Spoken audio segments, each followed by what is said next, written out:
Halo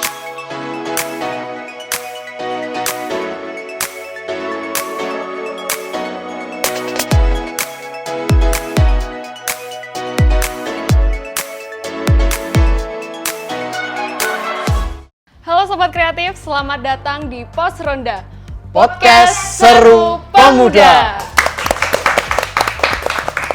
Ya, tentunya hari ini bakal istimewa banget karena ini adalah podcast perdana Blitar Youth Forum dan tentunya aku nggak sendiri, aku ditemenin oleh pemuda kerennya Blitar, nggak cuma ganteng tapi juga inspiratif dan berprestasi. Mari kita sambut bersama Mas Luhur. Halo. Gimana Mas Luhur? Gimana kabarnya hari ini?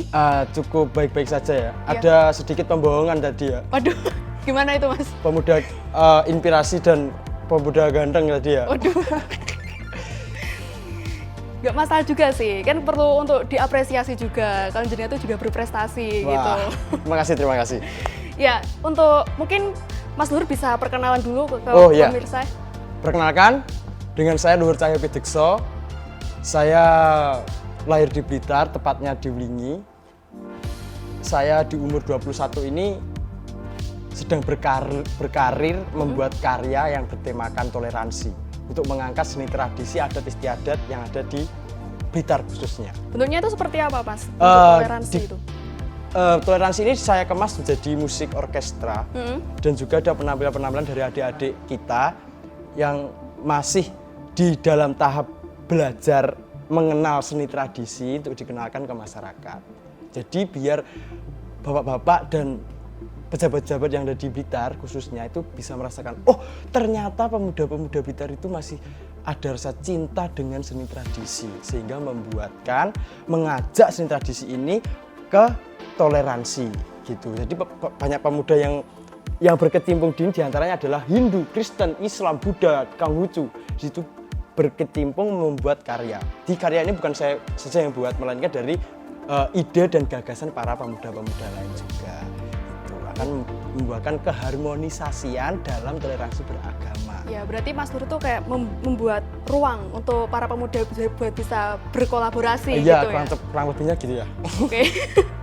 Jadi itu termasuk salah satu aktivitas Mas Luhur saat ini gitu ya? Iya, salah satu aktivitas. Kalau aktivitas yang lain itu apa? Aktivitas yang lain adalah saya menerima job dalang dan juga menabuh gamelan tentunya ya. Saya itu berkecimpungnya cuma di seni, di berkesenian saja. Jadi untuk bergerak di bidang lain kebetulan cuma ngelatih di UPT SD, SMP atau SMA gitu. Ataupun di sanggar saya sendiri. Di sanggar saya sendiri itu bukan kerja, itu dedikasi saya untuk memperkenalkan karawitan dan seni-seni lain kepada pemuda-pemuda atau adik-adik kita yang mereka lebih memilih melihat tradisi asing. Nah, ini saya edukasikan bahwasanya tradisi kita itu juga bisa dimodernisasi. Berarti bisa ikuti perkembangan zaman gitu ya? Ya, benar. Akhirnya tidak monoton dan menarik kepeminatan adik-adik kita. Gitu. Karena apa? Pemuda adalah penerus bangsa. Oke, nah tadi kan Mas Luhur bilang kalau Mas Luhur suka dengan seni gitu ya. Nah itu dari kecil kah Mas menyukai seni? Kalau dari kecil tuh iya ya, bahkan gen saya tuh gen seni. Oh berarti udah dari keluarga itu udah backgroundnya seni semua? Iya, bapak saya itu juga seniman dari tahun 74 kalau nggak salah ya. Itu seni ketoprak, lodrok, wayang orang, itu masih ngetren di masa itu.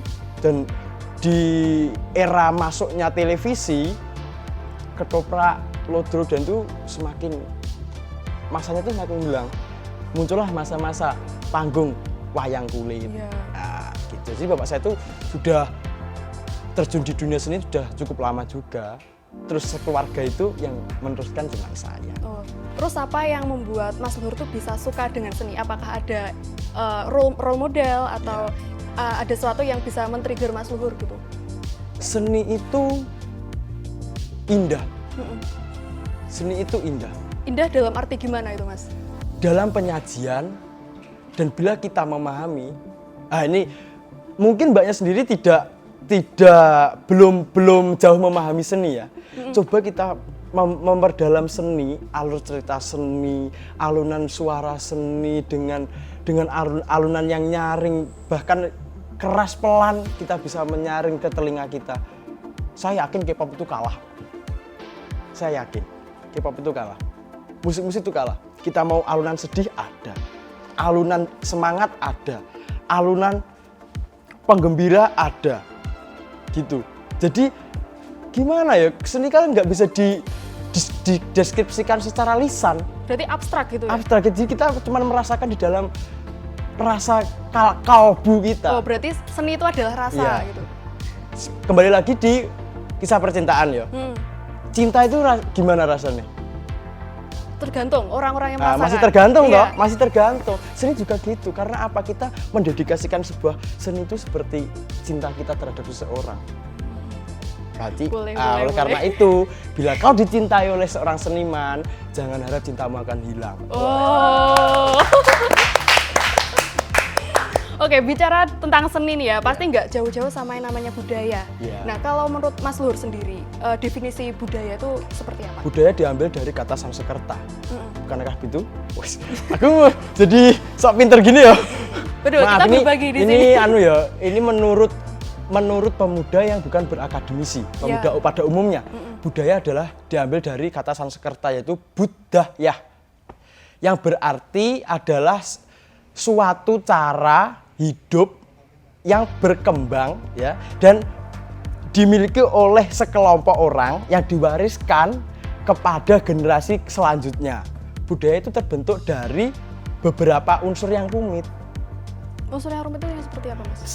Contoh adat istiadat, bahasa, karya seni, sistem, agama, dan politik. Dan budaya itu masih bisa dimodernisasi. Masih bisa Kita dimodifikasi Iya, gitu. kita bicara seperti ini itu budaya. Mm. Kita bicara seperti ini kita budaya. Kita bangun rumah itu budaya. Cara memodernisasikan pembicaraan ini kan logat, tergantung logat. Seperti logatnya wong Surabaya. Lah apa rek? Itu iya, budaya, iya, itu iya. budaya. Tapi beda lagi dengan adat istiadat. Terutamanya adalah upacara adat, contohnya kayak metik, boyong si Joko Sedono, Sri Joko Sedono, dan ngalah berkah dan sebagainya. Genduren atau genduri lah kalau di desanya Mbak. Kemungkinan kalau di desa kan masih ada kayak Iya, gitu. iya. Di kota pun kelihatannya juga masih ada. Itu nggak bisa dimodernisasi. Karena udah pakem ya. Pakem. Nanti kalau dimodernisasi tingkat kesakralannya itu udah beda. Jadi untuk mungkin ada di selamatan di tempat di desa lain itu genduren itu sudah nggak pakai daun, itu pakai apa, wadah manci atau apakah gitu. Iya, itu iya. itu sudah modernisasi sebenarnya. Tapi apakah itu bisa menghilangkan nilai-nilai Tidak, yang ada di situ? tidak. Tapi rasa kesakralannya itu berkurang gitu. Kalau menghilangkan tidak ya, karena ya adat itu sudah disepakati se-Nusantara dengan adanya, dan kita juga tidak mau kalah dengan adat itu tersendiri. Makanya dari itu kita sebagai pemuda ini bagaimana setelah orang tua ini tidak ada, Kita bisa meneruskan. kita bisa meneruskan. Kalau kita tidak terjun di lapangan, tidak ngerti jauh apa adat budaya, seni tradisi tinggalan harta tak benda dari nenek moyang kita, itu yang meneruskan siapa? Wah, Belanda dulu masuk ke Indonesia itu tidak bisa menjajah loh. Bisanya menjajah itu setelah dia mempelajari budaya-budaya karakteristik Indonesia. Itu makanya dari itu kita sebagai pemuda adalah penerus bangsa. Oke, dalam menyukai budaya itu kan tentunya ada yang general, ada yang spesialis, gitu, Mas. Contohnya saya kan termasuk yang menyukai seni, Iya. menyukai seni tapi bukan yang spesialis tapi generalis. Jadi semisal saya dari kecil dilatih untuk bisa bernyanyi, Iya. bisa bermain alat musik, tapi saya tidak bisa menekuni, jadi Iya. harus belajar yang lain-lain juga gitu. Iya. Kalau Mas Luhur itu tipe yang mana? Tipe yang generalis atau yang spesialis? Kalau saya tuh lebih tidak seperti kakaknya ini dileskan, disekolahkan, tidak. Saya tuh dikasih talenta oleh Tuhan yang Maha Kuasa, asik. Jadi saya itu bakat saya itu memahami. Jadi saya autodidak. Oh, mungkin ini gen dari ayah saya Iya, ya, gen dari bapak saya ya mungkin. Jadi, oh tari seperti itu. Jadi seperti itu, gimana cara saya tuh mengembangkan yang sudah saya lihat. Contoh secara tidak langsung saya ikut sanggar. Ikut sanggar itu ya tidak jadi penari, dan saya jadi pemukul gamelannya. Tapi insting saya tetap melihat penari. Oh penari itu pakai hitungan seperti ini dan sebagainya. Saya jadi pengrawit juga begitu, karena sudah ada piranti gamelan di rumah. Ya, saya mengutak-atik notasi. Nabuh la la la la la la la la la la la la la la la la la la la. Nah seperti itu akhirnya saya bisa baca notasi dan tahu apa arti cacan, apa maksudnya gending, kayak gimana itu saya otodidak. Mendalang pun juga seperti itu ya. Kalau mendalang saya digurui senior di Blitar. Salah satunya adalah Pak Bambang Tribawono, Pak Wiji almarhum. Terus Pak Ardi Benje ya itu ketiga itu adalah guru saya di pedalangan. Setelah saya lulus di pelatihan pedalangan dulu di pariwisata, kantor pariwisata di Sparbudpora dulu. Iya. Terus akhirnya saya mencari jam terbang sendiri. Cari pengalaman sendiri. Tapi sesuai instruksi guru-guru saya ini, Pak saya mau mendalang di sini, ini enaknya gimana, gini, Pak. Konsultasi lah, Pak. Konsultasi. Agar cerita yang dibawakan itu tidak melenceng dari pakem. Gitu. Oke. Dari pengalaman yang telah Mas Luhur cari itu ya. Kira-kira kan Mas Luhur bisa mencapai prestasi menjadi pemuda pelopor. Nah, itu gimana Mas awal-awal bisa mengikuti kompetisi pemuda untuk pertama pelopor kalinya tuh saya malah nggak dong ya kalau orang Jawa katakan tuh nggak ngerti pemuda pelopor itu apa itu. Pemuda pelopor itu apakah pelopor nggak paham. Jadi cuma ikut aja gitu. Malah saya tidak ngerti kalau ada audisi itu. Jadi gini ceritanya, seru ini. Saya itu kan sudah berkontribusi di masyarakat sudah lama. Saya sejak kecil itu sudah membuat grup karawitan yang saya beri nama Terong Cilik, dan itu sudah menerima job di sana di sekitar desa dan bahkan di desa lain. Sejak kecil sudah berkecimpung dan banyak instansi-instansi di Kecamatan Wingi yang sudah pakai jasa karawitan Terong Cilik ini tadi. Nah, setelah itu saya tetap menjalankan sebagai seniman yang tidak gila ilmu, seolah-olah ilmu yang cari saya tidak boleh ada orang lain yang minta. Nah, tapi saya menebarkan ilmu saya kepada adik-adik saya di desa. Pertama tuh desa, cukupnya tuh desa, 1 RT. Kemudian beranjak menjadi 2 RT. Terus 1 desa, baru terus jadi desa barometer. Karena apa? Di situ tidak ada perpecahan. Pemukul gamelan itu ya, satu salah, satu benar. Ini gimana yang salah harus mengikuti yang benar. Nah, inilah rasa keharmonisasi dan kekompakan. Nah, ini kan orang berbeda, ini Kristen, ini Hindu. Nah, gimana kita bisa menyatukan satu rasa di antara dua perbedaan ini? Ya, dengan lantaran si gamelan itu tadi, akhirnya bercanda, bergurau, dan sedikit menguatkan bahwasanya kalau di tim itu harus setubuh, kompak. Satu sakit semua. Nah, itu kita tanamkan. Moral-moral yang kayak begitu kita tanamkan untuk menjaga tradisi kita. Nah, setelah itu berjalannya waktu saya tetap berkontribusi, bahkan saya di desa ya pada umumnya kayak kita hidup di desa gimana, tapi kan masih ada penonjolan tersendiri itu pasti ada. Nah, setelah itu ada lomba desa berseri dulu, desa berseri, dan menjuari peringkat 2. Peringkat 2. Setelah itu ini dari Pak Lurahku ini telepon saya bahwasanya ada rekomendasi dari kecamatan harus menghubungi saya untuk maju pemuda pelopor. Saya kira pemuda pelopor ya kayak desa berseri gitu loh. Ada juri diwawancara bagaimana nanti hasilnya apa, gaya tunjukkan ini dan sebagainya. Nanti saya perform nari atau mau copat. Ternyata tidak. Jadi sempat kaget ya waktu itu? Kaget karena saya tidak punya dokumentasi semenjak saya merintis tadi terlalu cilik sampai ke saat ini itu tidak punya dokumentasi. Jadi pemuda pelopor itu harus pakai proposal. Ternyata pemuda pelopor itu membuat apa yang belum ada menjadi ada. Akhirnya diputuskanlah oleh Pak Yudi, Kabid Dispora, gini aja Hur, kamu pindah di bidang sosbud. Makanya saya kan di kepariwisataan, karena di kala itu saya membuat wisata mandiri di kampung saya, yaitu Gubuk Amarta Tani. Di Gubuk Amarta Tani itu gubuk Amarta itu abadi, tani itu gubuk tani abadi, gitulah kurang lebihnya. Itu. Tapi proses mandiri itu kan cukup memakan waktu loh. Proses mandiri kalau kita punya investor atau gini kemungkinan bisa lebih cepat pembangunan. Tapi kita itu maunya mandiri, kelola sendirilah. Di lahan bengkok. Nah ternyata itu masih belum kuat karena kan masih merintis. Nanti argumennya bisa kalah nanti pas diwawancara.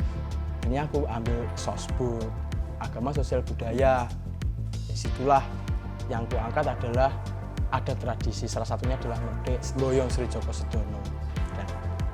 Oke, berbicara soal seni nih Mas, seni dan budaya itu kan banyak macamnya. Salah satunya itu adalah seni pertunjukan. Nah, seni pertunjukan itu memiliki contoh, salah satunya itu adalah kisah Rama dan Sinta. Nah, Ramayana? Iya, kisah Ramayana. Dan ternyata kisah Ramayana ini tuh sangat relate dengan kehidupan anak muda yang sekarang ini. Kisah percintaannya ya? Iya, betul. Mungkin Mas Luhur boleh menceritakan kisah percintaan Rama dan Sinta kepada teman-teman. Oh iya. Jadi Ramayana ini dikutip dari kitab Ityasa yang disusun oleh Resi Walmiki. Ramayana ini diambil dari kata Sanskrit Rama dan Ayana, yang dalam artian kisah perjalanan Rama. Jadi kitab Ramayana ini dibagi jadi 7, yaitu 7 kanda, yaitu adalah Balakanda, Ayodhya Kanda, Aranya Kanda, Kiskenda Kanda, Sundra Kanda, Yuda Kanda, dan Uttara Kanda. Jadi di bab-bab ini terpilah cerita tentang perjalanan si Rama. Jadi berawal dari Prabu Destarata yang memiliki 3 permaisuri, diantaranya adalah Dewi Kosalya yang mempunyai anak Sri Rama dan Dewi Kakayi, bukan Kekeyi, Kakayi yang mempunyai anak Bharata, dan juga Dewi Sumitra yang memiliki anak Lesmana dan Sabtrugna.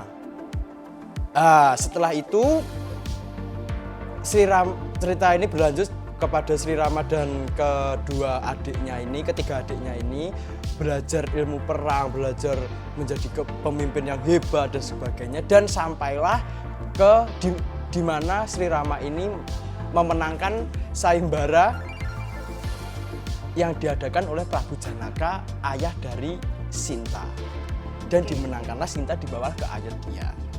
Lanjut ke kanda kedua, Ayodhya Kanda. Setelah dibawa ke Ayodhya, menurut tradisi kekerajaan, terah yang harus memimpin di kala itu kan anak pertama, yaitu Sri Rama itu, si Rama, sang Rama. Akan tetapi si Prabu Destarata ini sudah berjanji bahwasanya si Bharatalah yang akan dijadikan raja, anak kedua. Setelah itu karena kebijaksanaannya seorang Rama tidak ingin bertengkar dengan saudaranya sendiri, dia memilih pergi meninggalkan kerajaan agar bisa wisudanya adiknya menjadi raja itu berjalan dengan lancar. Akhirnya dibawalah si Sinta ini di hutan untuk mengasingkan diri, dan diikuti dengan adiknya yaitu Lesmana. Setelah masuk ke hutan, ini Sri Rama ini dan Lesmana ini menemui petapa-petapa dan juga brahmana-brahmana sesepuh, meminta izin bahwasanya dia akan melanjutkan perjalanan yang menyenangkan ini. Di perjalanan itu cukup banyak rintangan dan pendewasaan karakter seorang Rama dengan Sinta di mana mereka umurnya masih muda dalam hubungan pernikahannya. Di sisi lain Sri Rama dan juga Laksmana itu membasmi para raksasa dan juga tokoh-tokoh yang jahat yang mengganggu kehidupan petapa-petapa dan juga brahmana-brahmana di kala itu. Sehingga diceritakan kedatangan si Suprakenaka. Kalau di tokoh wayang Jawa, Sarpakenaka. Suprakenaka ini adalah adik dari Rahwana Raja. Nah, di mana dia adalah wujud raseksi menjelma menjadi wujud manusia cantik untuk mengganggu Laksmana dan Rama. Setelah diganggu, ternyata si Rama dan Laksmana ini tidak terganggu. Tidak terganggu oleh godaan-godaan dari Suprakenaka, tidak terganggu. Risih dong, risih. Akhirnya keluarlah parang sajam di bahasanya, dilukailah hidungnya. Nah, hidungnya Suprakenaka ini dilukai dengan si sajamnya Laksmana. Akhirnya pulanglah si Suprakenaka ini ke Alengkadiraja. Laporan kepada Rahwana Raja, bersertakan memprovokasi untuk menyulut amarahnya si Rahwana Raja itu tadi. Mengompori gitu ya? Mengompori. Bahwasanya akhirnya tersulutlah amarah si Rahwana Raja. Marika adiknya. Ikuti kakandamu ini turun mencari si Ramawijaya. Kamu jadilah Kijang Kencana. Baik kakanda, berangkatlah dua orang ini. Setelah di pengasingannya si Ramawijaya ini, si Marika ini tadi menjelma menjadi Kijang Kencana. Kijang Kencana itu kijang tapi berbadan emas. Setelah itu tergoyahlah hatinya si Sinta. Si Sinta itu karakternya tuh aleman. Nek wong Jawa ngarani aleman. Kanda, aku mau kau memburukan hewan itu untukku. Yang kijang itu tadi? Iya, ucap si Sinta. Ucap si Rama, baiklah dindaku sayang. Kalau memang itu bisa membuatmu bahagia dan tetap menyayangiku. Nah, itu perkembangan dalam seni pertunjukan ya. Iya. Nah, setelahnya diburu, terus sebelum berangkat berburu ini Sri Rama ini berpesan kepada Laksmana. Laksmana, kau tunggu di sini, jaga kakakmu. Jangan kau tinggalkan kakakmu sebelum aku kembali di tempat ini. Baik kakak, akan ku laksanakan perintahmu. Berangkatlah si Rama. Sang Rama berangkat mencari rusa Kijang Kencana itu tadi. Nah, setelah tidak selang lama, kedua orang ini Laksmana dan Sinta ini mendengar jeritan meminta tolong. Yang diduga itu adalah suara si Rama. Laksmana, iya kakak, ada apa? Apakah kau mendengar suara minta tolong yang jauh asalnya? Ya, aku mendengar kakak. Apakah itu suara kakakmu, si Rama? Aku kurang mengerti kakak. Setelah dicermati, didengar, ternyata iya. Akhirnya disuruhlah si Laksmana untuk menyusul si Rama. Kalau begitu, susullah kakakmu si Laksmana. Barangkali dia kesulitan di mencari Kijang Kencana itu tadi. Tapi kakak, si kakak Rama sudah berpesan kepadaku bahwasanya aku tidak boleh meninggalkanmu seorang diri. Laksmana, aku ini sudah besar, sudah tua. Janganlah kau khawatirkan aku, cepat. Akhirnya si Laksmana ini untuk mengatasi masalah ini, dia memagari gaib.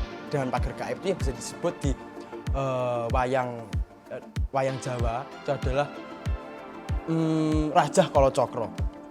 Di Rajah Kalacakra dilingkarilah tempat Sinta berdiri itu dilingkari.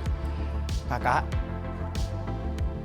aku tinggal mencari kakak Rama, tapi kakak jangan menginjakkan kaki keluar dari lingkaran yang sudah kubuat ini.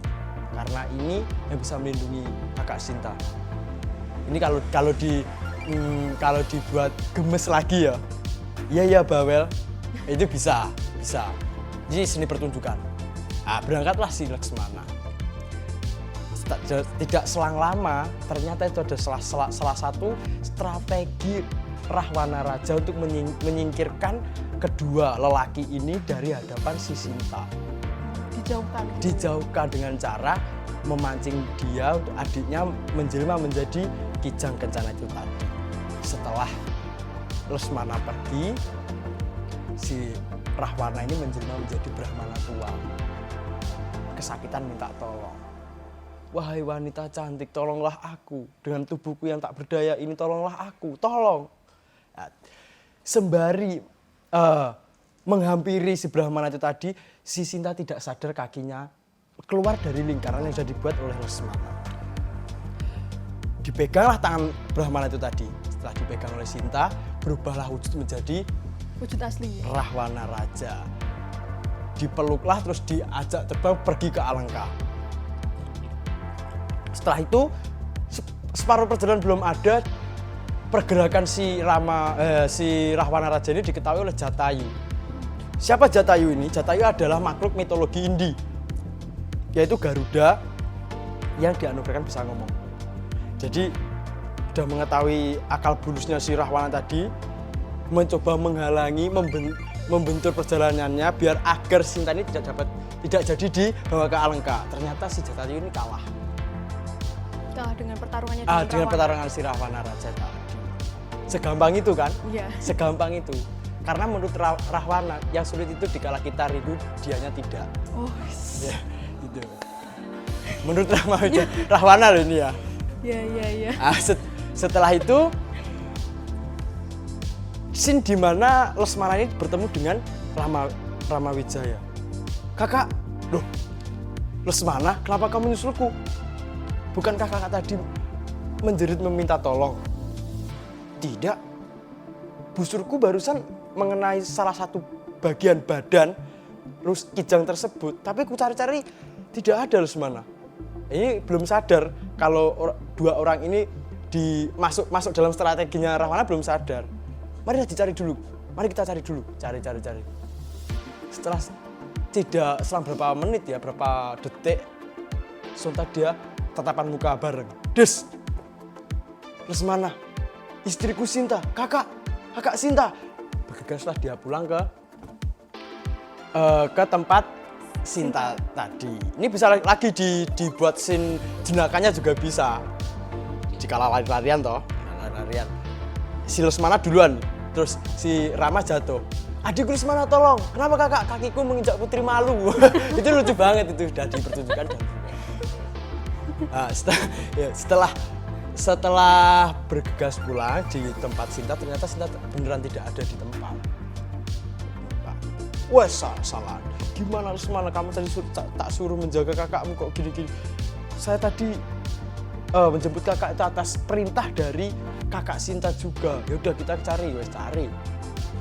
Setelah cari, ketemulah sama Jatayu. Terus Jatayu menceritakan kejadian yang dialami Jatayu, bahwasanya istri Paduka itu dibawa oleh sang Rahwana Raja. Masih belum percaya atau masih mamang.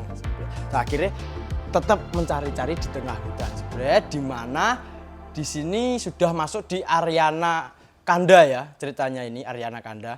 Terus masuk lagi ini ke scene Kiskenda Kanda.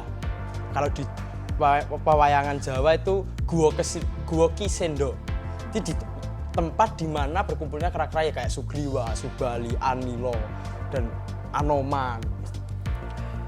Bertemulah di pesanggrahan itu, terus disambutlah oleh Sugriwa. Setelah disambut, bercerita bahwasanya istrinya si Rama ini hilang dan sebagainya. Para Rewanda itu para kera-kera ini tuh sudah tersulut amarahnya lagi. Tidak terima dong. Rajanya, istrinya dibawa pergi oleh pencuri. Gimana? Caranya gimana? Akhirnya dibuatkanlah forum atau rapat kecil-kecilan gitu. Lesmana dengan kebijaksanaannya bilang begini, kalau di Jawa loh, Koko Prabu ampun debat perang yento dereng cehno kasunyatanipun Koko Prabu. Jadi sama Lesmana ini dilarang membuat strategi untuk mendirikan bendera perang kalau belum tahu bener-bener Sinta itu di Alengka, diculik Rahwana. Jadi nggak boleh gegabah gitulah. Akhirnya dipahamilah oleh si Rama.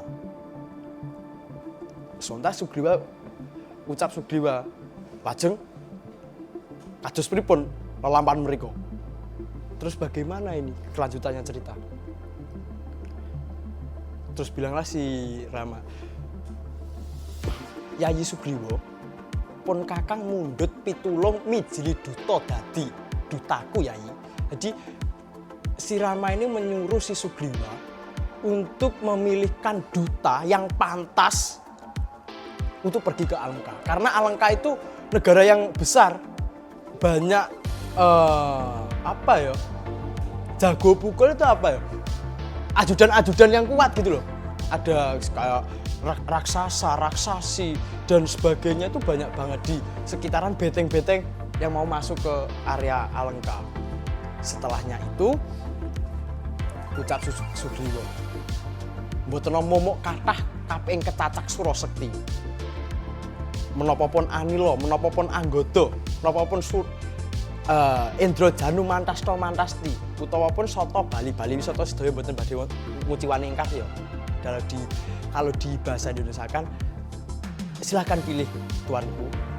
Ada Anggada, ada Anila, ada Indrajanu Mantasta-Mantasti, ada Sata Bali-Bali wisata. Semuanya tidak akan ada yang ingkar janji. Tapi ucap si Rama kembali lagi,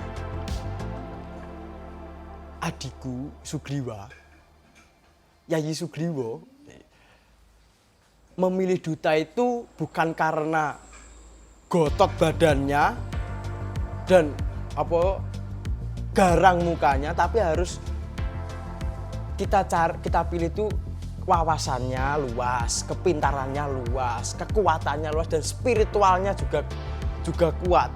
Karena apa? Duta di Alengka ini bukan duta yang emyeh-emyeh, bukan sepele banget untuk pergi ke Alengka itu. Setelahnya itu ucap si Sugriwa, lajeng landesane sinten ingkang pantas ngayahi karya. Jadi siapa yang pantas menjalankan tugas ini siapa? Ucap lagi si Ramawijaya, Sugriwa, ndak pundhut Anoman kang dadi dutaku. Itu nadanya udah rada seru ya. Jadi aku mengambil Anoman untuk menjadi duta di Alengka. Jadi udah perintah. Iya, udah perintah. Sendiko, siap. Anoman maju. Ada keperluan. Anoman maju. Setelah berbincang-bincang, Anoman disuruh Anoman, kamu saya panggil di pertemuan ini. Aku memerintahkanmu untuk pergi ke Alengka. Buktikan apa benar istriku Sinta itu berada di Alengka. Kalaupun memang benar, jangan dibawa pulang. Nanti aku yang berhak menjemput dia pulang. Bila kamu bertemu dengan istriku Sinta, kasih ini ke dia. Cincin Sotya Ludira. Itu Sotya itu sesuatu yang berharga di hubungan. Nah, cincin. Dikasihlah cincin ke Anoman. Baik Paduka Raja, saya akan berangkat. Ini sudah masuk di Sundarakanda ya, di mana Anoman didutakan untuk di Alengka. Setelah itu Anoman meminta izin mengajak Semar dan Punakawan. Itu kalau di versi Jawa ya, di versi Jawa. Kalau di versi ini hanya Anoman seorang diri. Tapi kalau di Jawa lebih kompleksnya dikasih kawan. Setelah itu apa? Jadi Alengka dan India itu dipisahkan oleh satu laut. Nah, Anoman mau menyeberang itu dia tertangkap, diserot, masuk ke dalam perut si Welkata sini. Welkata sini itu raksasa yang menjaga lautan perbatasan. Setelah itu raksasa berhasil dikalahkan oleh si Anoman. Masuklah Anoman dengan cara dia mengendap agar tidak tahu telek sabi yang di Alengka. Setelah itu Anoman mengetahui keberadaan si Sinta di disamperin lah sama setelah disamperin Sinta di situ sudah nangis sangguan gitu loh.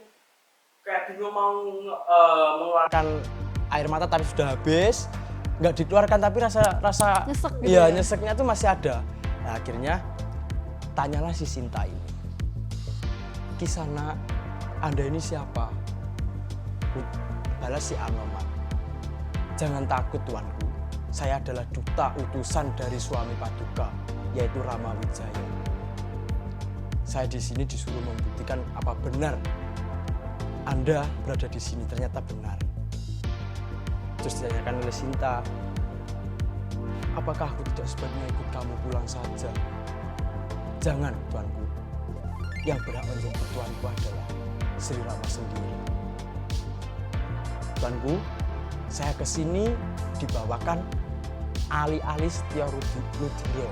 Kalau dibahasakan di cincin gitu. Iya. Dikasihlah cincinnya. Dipegang oleh Sinta. Dipegang belum tek. Dia udah lemas. Udah lemes. Ilustrasi menggambarkan bahwasanya dia itu terbayang-bayang wajah Sri Rama. Di saat keadaan roman, Bapak terus di hutan. Ya kasih sayang kayak orang pacaran gitulah. Iya, iya. Romannya gimana kan kita udah tahu. Kenangan lama. Kenangan lama. Dan setelah segitu lamanya tahun, dia diasingkan oleh Rahwana Raja, dirayu-rayu juga tidak mau, dijadikan istri juga tidak mau, cintanya hanya untuk Sri Rama seorang.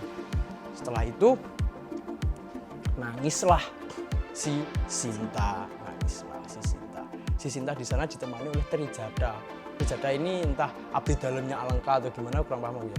Setelah itu diberikanlah tusuk kondenya si Sinta itu diberikan ke Anoman. Anoman, bila kamu sudah pulang, tolong ini kamu aturkan kepada junjunganmu Sri Rama Wijaya. Oh, siap. Anoman wujudnya kera. Iya. Siap. Saya aturkan. Paduka jangan khawatir. Tidak lama-lama lagi suami Paduka akan menjemput Paduka pulang. Baiklah, Anoman, aku akan menunggu suamiku Sri Rama menjemputku.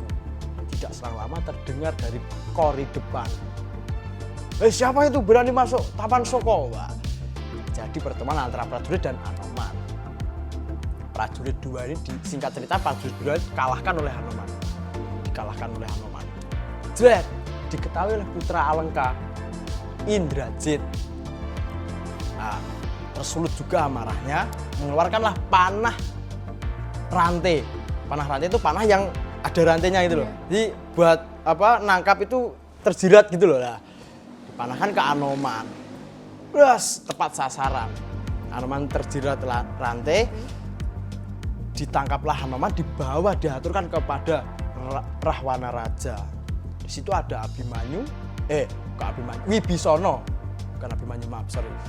Wibisono dan Rahwana Raja. Setelah di sana diaturkan, Jit, siapa ini?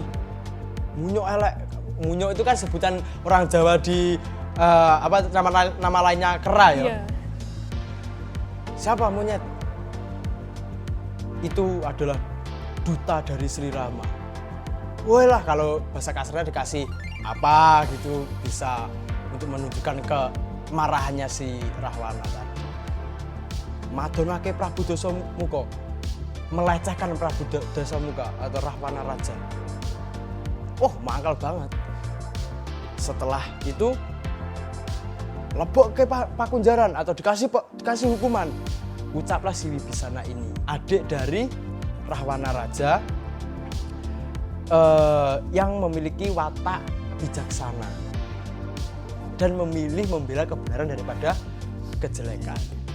Setelah itu Wibisana ucap, Paduka Raja, apa tidak sebaiknya Anoman ini tidak dibunuh, melainkan dilepaskan saja karena dia seorang duta. Tidak pantas negara menghukum seorang duta. Kalau kita mencari informasi melalui duta yang sudah ditangkap, ya kita masuk ke penjara. nggak usah sampai dibunuh. Wibisono, bukan hanya kamu yang merasa benar. Anoman hutang nyawa harus dibayar nyawa, karena udah membunuh beberapa banyak yang sudah dibunuh sejak awal tadi.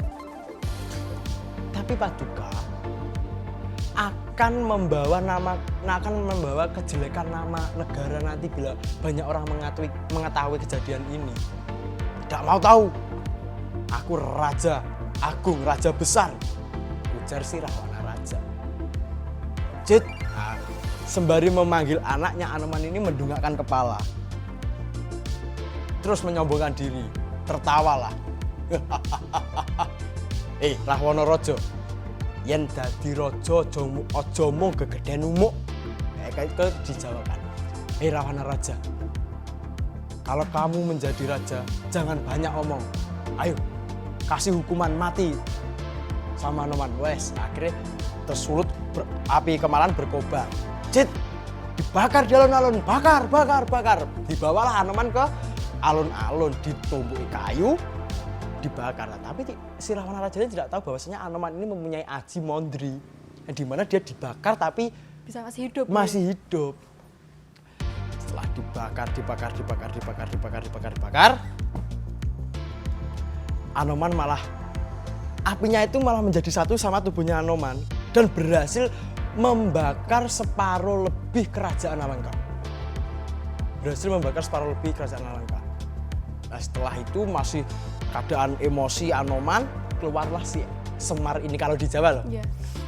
Dan jenengan namung sadermi utusan, ampun nilar darmaning duta nggih, Den. Nah, itu kalau di Jawa.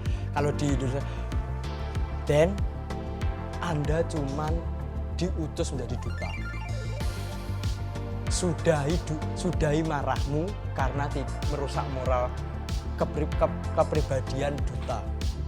Akhirnya berubahlah Anoman ke wujud aslinya, terus pulang ke kediaman Sri Rama untuk mengaturkan tusuk konde yang dikasihkan Sinta itu tadi. Setelah dikasihkan, Paduka, saya sudah ketemu istri Paduka. Benar adanya. Istri Paduka cumondok wonten ing Alengka, berada di Alengka. Setelah itu, ini sesutia dari istri Paduka untuk diserahkan Paduka. Diterimalah tusuk konde tadi. Wes, ilustrasi lagi, kangen-kangenan lah jarak jauh. Kalau semisal di zaman itu ada voice call, mungkin sudah voice call dia. Gimana Dek gitu kan? Iya. Nggak ada, dia cuman telepati aja sebenarnya. Akhirnya kangen-kangenan. Ini masuk ke Yudakanda, di mana Prabu Ramawijaya memberanikan diri untuk pergi berperang melawan si Rahwana Raja.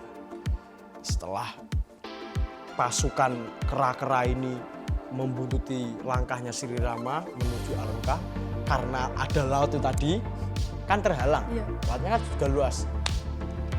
Diangkatlah busur panahnya si Ramawijaya untuk diarahkan ke laut itu tadi dengan tujuan biar lautnya tuh airnya bisa habis.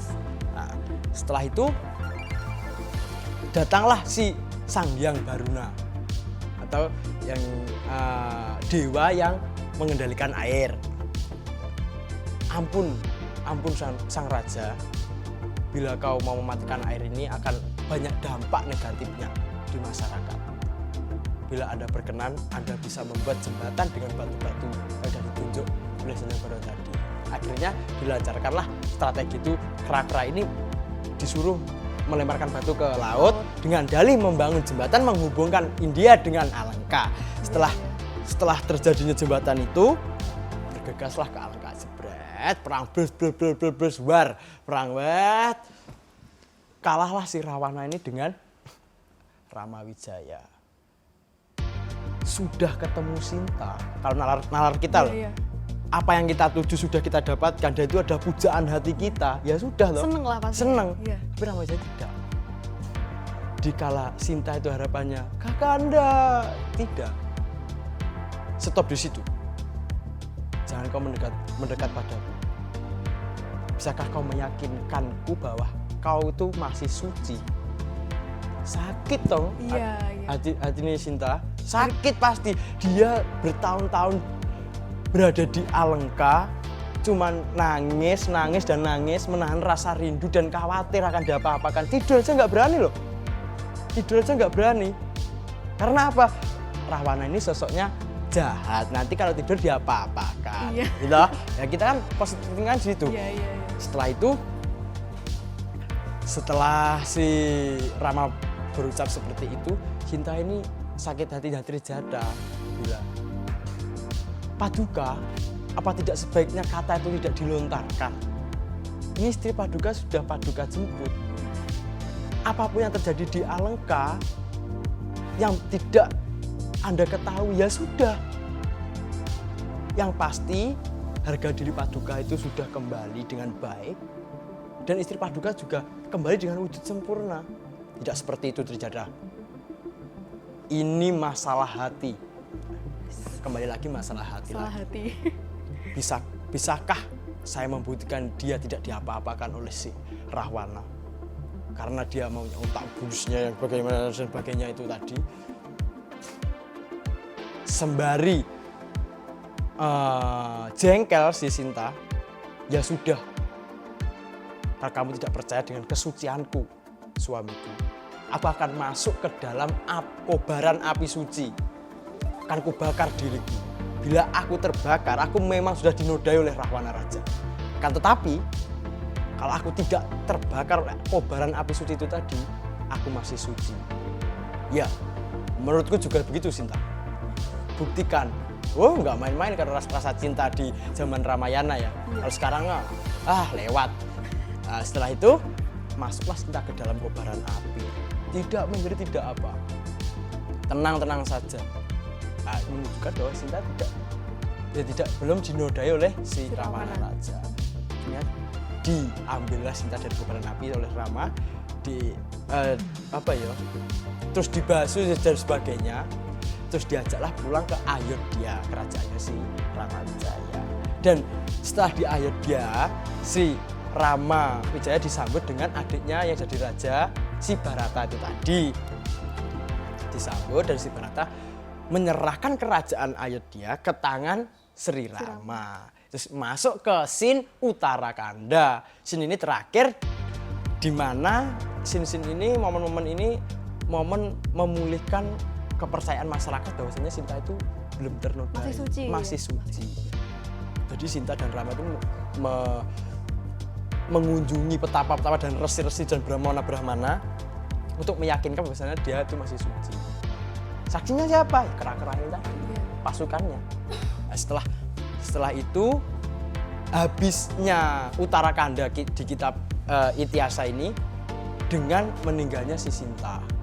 Dirasa tanggung jawabnya untuk memulihkan harga diri kerajaan dan juga harga diri martabatnya sendiri, dia meninggal. Endingnya di situ. Jadi kisah percintaan ini kalau didetailkan, diperankan tokoh, jenakanya itu juga ada, pas kera-kera, terus pas terus nangis-nangisnya juga ada, gemes-gemesnya juga ada, romannya juga ada. Nah, ya seperti pernah nonton Ramayana di Prambanan ataupun di Bali. Bukan YouTube sih. Bukan YouTube ya, tapi setidaknya tahu toh. Iya, tahu. Dan itu saja yang ngetren di medsos itu kan itu. Iya, ada biasanya potongan-potongan klip gitu loh. Iya. Di TikTok. Nah, ini ada juga yang menyimpulkan kesetiaan itu ada di Rahwana Raja. Betul. Tapi kesempurnaan ada di Rama Wijaya. Nah, itu yo ada benarnya sih. Nah, ini dari sanggitnya senior Mbah Mantep ya, Mbah Mantep, almarhum Mbah Mantep. Sinta ini adalah anaknya si Rahwana. Sinta ini adalah anaknya si Rahwana. Jadi istrinya Rahwana ini ngandut atau mengandung, dan si Rahwana ini tergoda dengan bidadari. Setelah dibujung-bujung, dioyak-oyak, bidadari itu tadi cuma ilusi dan masuk ke perut istrinya Rahwana. Nah, istri Rahwana Paduka, ini istrimu, bukan bidadari yang kau maksud. Istriku? Iya, ini istrimu. Ujarlah si Rahwana. Kalau memang begitu, berarti anak ini besok lahirnya pasti perempuan. Kalau lahirnya benar-benar perempuan, kedepannya akan saya nikahi sendiri. Nah, panggillah si Rahwana ini memanggil adiknya Wibisana. Wibisana, kesinilah Wibisana. Wibisana masuk. Itu ya ada apa kak? Kakanda. Setelah diceritakan dia mengejar-ngejar bidadari lah, terus masuk ke perut si bayi itu tadi, diceritakan kalau kakakmu ini melahirkan, anaknya lahir perempuan, dewasanya akan aku nikahi sendiri. Bergegas pergi sembari ngomong seperti itu, bergegas pergi. Nangislah istrinya Rahwana ini nangis. Terus Wibisana mengucap, "Kakang Mbok, dalem limpat seprapat tamat menungso menika gadah kemandhen." Jadi dia memberitahukan bahwasanya setiap orang itu mempunyai tingkat spiritual sendiri-sendiri. Jadi bisa terlaksana ucapannya itu. Kita bilang jatuh kamu nanti, bisa jatuh beneran. Tapi entah kapan datangnya kebenaran itu datangnya kapan kita nggak tahu. Setelah itu untuk menyiasati ketidakadilan di keluarga kerajaan itu tadi, si Wibisana memuja awan untuk dijadikan anak. Jadi bayi yang dikandungan ini belum saatnya lahir itu dilahirkan oleh Wibisana. Dilahirkan jebret, ternyata benar perempuan. Nah setelah itu Wibisana sembari menemani istri Rahwana, dia membawa kendaga. Kendaga adalah tempat wadah bayi yang dibuat larung. Setelah itu kok ada kendaga di samping anakku, kenapa? Gini Kakang Mbok, jadi putra kakak atau anak dari Rahwana ini akan saya larung. Dilarungkan ke laut gitu? Iya, dilarungkan ke laut. Dan apabila sudah ada yang menemukan, bayi yang saya puja lewat awan itu akan jadi manusia asli. Setelahnya itu dilarung, di dalam gendaga itu dikasih tetenger lek wong Jawa. Tetenger apa ya? Tetenger pertanda. Pertanda adalah kupat cinta. Kupat cinta itu bentuknya tuh segi panjang, kupat cinta. Seperti kupat luar. Kupat cinta. Setelah itu ditemukanlah bayi ini oleh Prabu Janaka yang di scene pertama tadi. Balakanda tadi ditemukan oleh Prabu Janaka, Ratu Mantili di kerajaan Mantili. Setelah itu dipujalah segumpul awan, dipuja oleh Wibisana. Setelah dipuja oleh Wibisana, jadilah bayi yang diberikan nama Megananda atau Indrajit Megananda. Setelah itu bayi sudah lahir, digendonglah sama istrinya Rahwana Raja ini. Wes, terdengar kocehan bayi nangis ini. Rahwana dari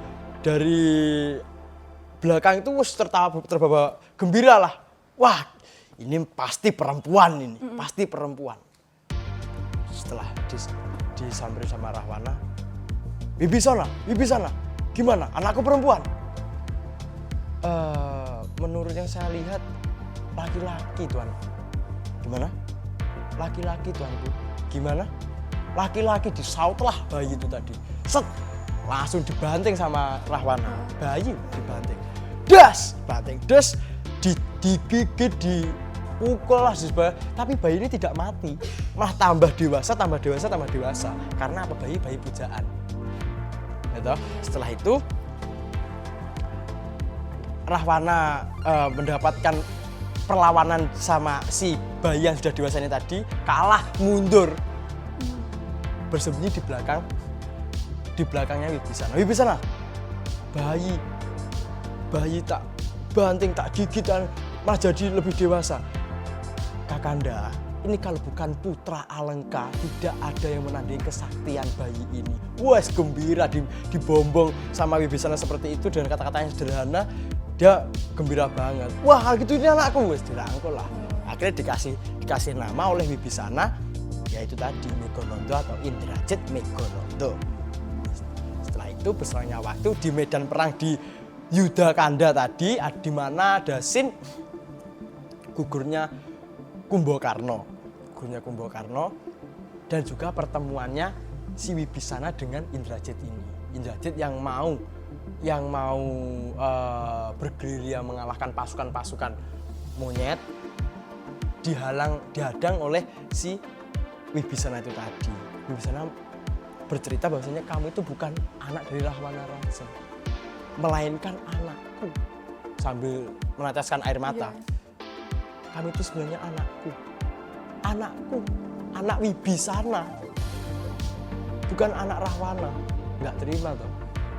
Kalau kamu ingin tahu ceritanya, seperti ini, dikasih lihatlah cerita flashback. Dan tahu. Nah, di scene ini dikisahkan keduanya ini berpelukan dengan air mata yang sedih ya, tentunya bukan air mata yang. Nah, setelah itu si Megonondo atau Indrajit ini meminta kepada Wibisana untuk dikembalikan di wujud aslinya, yaitu awan. Akhirnya Wibisana, dia memuja awan menjadikan anak, dia tidak menghelai rambutnya setiap hari, tahu-tahu sudah mau kembali ke wujud aslinya. Dan dirasakan seperti itu. Dan si Indrajit pun juga gitu. Dia mau balas budi ke orang tuanya asli, ternyata bukan orang tuanya asli, melainkan Wibisana lah yang orang tuanya asli. Setelah itu kembalilah ke wujud aslinya awan Megonondo. Oke, kalau di cerita Ramayana ya, ada kisah Semara, Rama dan Sinta, itu kan orang-orang cenderung mengatakan bahwa yang salah itu Rahwana. Rahwana itu ada sosok yang jahat gitu dalam cerita ini. Tapi kalau kita ulik-ulik lagi, sebenarnya Rahwana itu adalah seseorang yang tulus. Dia terobsesi dengan Sinta, begitu kan? Dia rela mencintai sosok Dewi Sinta secara ugal-ugalan gitu. Kalau menurut hukum, nyuri itu salah nggak? Kan salah. Salah. Dan apalagi itu barang orang lain. Betul. Iya. Itu menurut kami, menurut keagungan si Rahwana itu tidak salah. Bojomu bojoku, bojoku bojoku, ya gitu. Tapi itu keserakaan Rahwana kan di situ. Akan tetapi cintanya itu tulus sebenarnya. Kalau menurut sanggit dari Ki Mantep itu tadi, menurut sanggitnya itu tadi, kan ada rentetannya. Cinta itu siapa, karena sudah disumpah bahwasanya akan dilahirkan, terus dinikahi oleh Rama Wijaya, terus ada ketertarikan secara nurani, itu juga ada kaitannya. Jadi ya menurutku ya benar, sebenarnya kayak Rahwana itu adalah bentuk kesetiaan, kalau kesempurnaan itu Rama Wijaya. Jadi Rahwana itu menculik Dewi Sinta tapi tidak bisa menemani. Jadi kalau menurut lagunya Gwen Waton itu kancani ning ra iso duweni gitu. Iya. Jadi si Rahwana sendiri tuh juga nggak buruk-buruk amat sih moralnya. Faktanya ya, setelah Sinta diculik dibawa ke Alengka, kalau orang serakah banget loh, itu pasti dipaksa. Iya. Dipaksa harus memuaskan si Rahwana. Tapi tidak. Rahwana menjaga kehormatannya Sinta gitu. Kehormatannya Sinta. Sampai Sinta mau menerima dengan tulus cintanya si Rahwana. Kayak gitu perjuangan seorang lelaki. Gitu ya? Iya. Ini buat effort gitu. Ya, effortnya tuh seperti itu. Rawe-rawe rantas, malang-malang putung. Tapi setelah itu tidak ada imbal kasih sayang, ya cinta Rahwana itu cuma bertepuk sebelah tangan. Iya. Nggak bisa dan berujung mati. Iya. Karena kesalahan dia mencuri yang bukan haknya dia. Itulah effort mencintai seorang secara ugal-ugalan gitu. Seperti itu. Banyak di kalangan anak muda juga kan seperti itu. Iya. Lebih menyukai milik orang lain daripada kita harus mencari sendiri. Ya. Itu susahnya kan di situ. Karena untuk mencari sendiri kan cukup susah ya, cukup susah untuk mencari pasangan sendiri kan, kecocokan dan sebagainya. Ada yang temannya kan, tapi gimana ya, cerita Rama Wijaya ini cukup rumit karena ya itu tadi,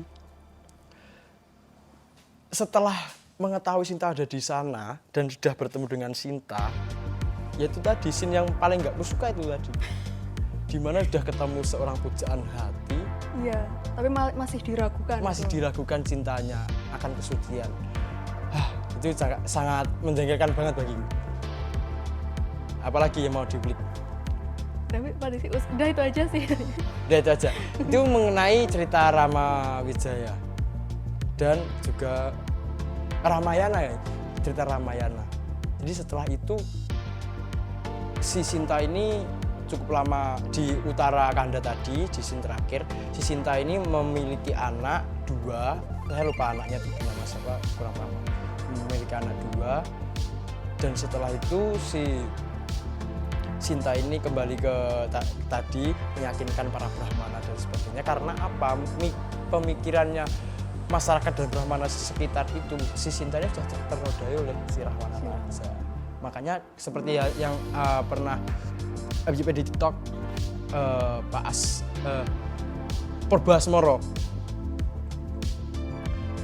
Jadi dia menceritakan bahwasanya si Rahwana ini tidak menyentuh si Sinta dikala pengasingannya Sinta. Dia cuman baper ya itu. Iya, baper itu. Sinta, gimana? Udah suka sama belum? Wah, gitu. Udah suka belum? Udah suka belum? Udah makan belum? Tapi Sinta bebal. Cintanya hanya untuk Sri Rama Wijaya. Tapi ternyata waktu ketemu malah si Rama meragukan kesucian Iya, Sinta. susah loh cari wanita seperti Sinta itu susah banget. Iya.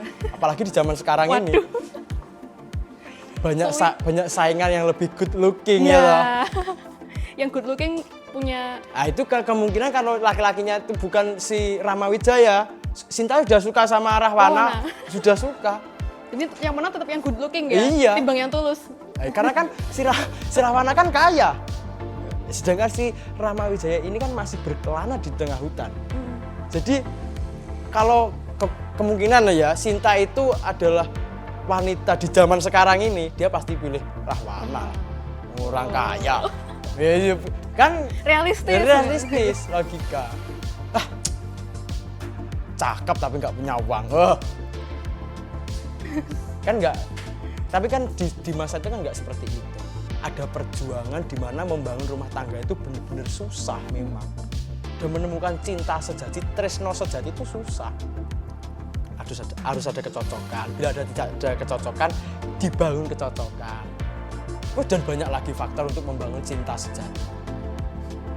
Jadi kesimpulannya, cinta seberat apapun harus diperjuangkan.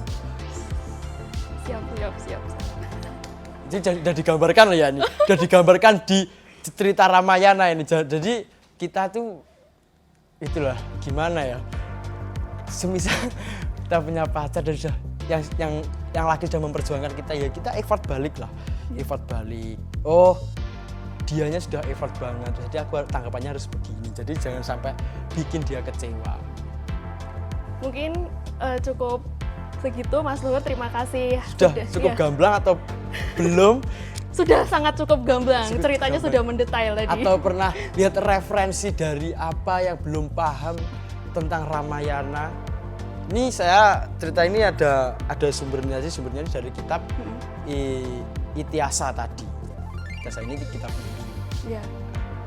Kalau nggak percaya riset di Google. Siap, nanti teman-teman bisa riset juga ya. Riset di Google. Kisah asmara, meskipun ini tadi agak gimana ya, agak ribet cara menerangkan, karena kita kan juga tidak tahu pengembangan cerita di masa itu. Kan penulisnya kan juga tidak detail menulis gimana, kan juga nggak detail. Jadi kita ya cuma membedah sebuah cerita atau membedah lakon si Ramayana itu tadi dibuat menarik di audiens. Oke, terima kasih Mas Luhur atas antusiasnya. Semoga nanti podcast ini dapat dilihat oleh banyak orang. Amin. Karena ini podcast perdana. Dan saya mengucapkan terima kasih juga kepada teman-teman semua yang sudah membantu di sini dan semoga kita dapat bertemu lagi di lain kesempatan atau lain episode podcast. Ya Pos Ronda kapan-kapan lah kalau ada scene di mana kita bisa tukar ilmu tentang sejarah lakon wayang atau apa, kita bisa lah kita nanti buat. Oke, siap. Terima kasih teman-teman. Sampai jumpa di episode selanjutnya. See you.